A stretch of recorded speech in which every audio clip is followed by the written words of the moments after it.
guys, it's Morgan, and I am here to talk to you about secondary labels this month.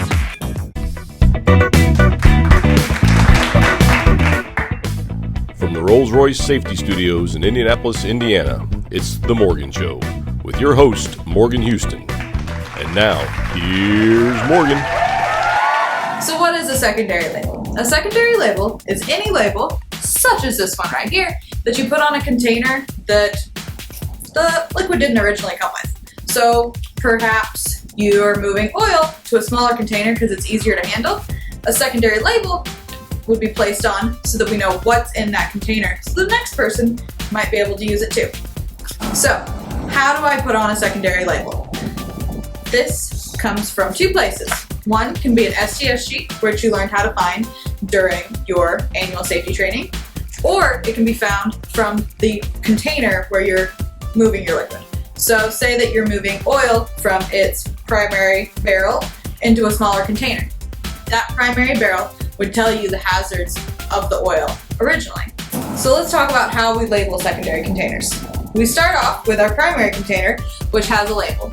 This is actually already a secondary container because it's a smaller barrel, and we can tell that it's acetone based on its label, and we can also tell that it's dangerous. This is due to its flammability, which we can find in the diamond. All of this information is also on the STS or on the primary source's labeling.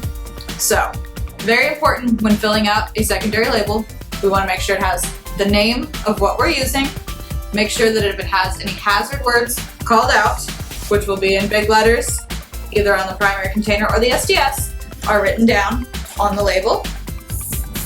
And our brand new labels have a section for it.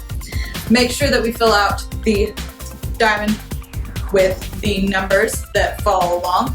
Primary containers will already have the diamond filled out. You just have to make sure that you're matching the numbers to the correct section. And then we want to make sure that we tick off whatever pictograms are on our primary container or on our STS. So, for example, the acetone right here has flammable, because it is a flammable liquid, and it also has irritant because it can irritate your skin, eyes, and your body as a whole. So we want to make sure that when we're filling out the label that we have those two ticked off in the little diamond at the bottom.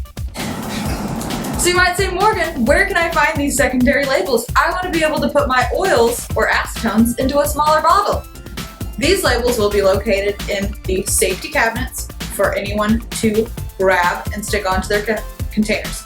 Just make sure that when you are taking them from the safety cabinet and putting them on a secondary container, that you are filling out the label completely and accurately with from the primary container or from an STS, or if you're moving it from one secondary container to an even smaller secondary container, you can go based off the label of the first secondary container or the larger secondary container.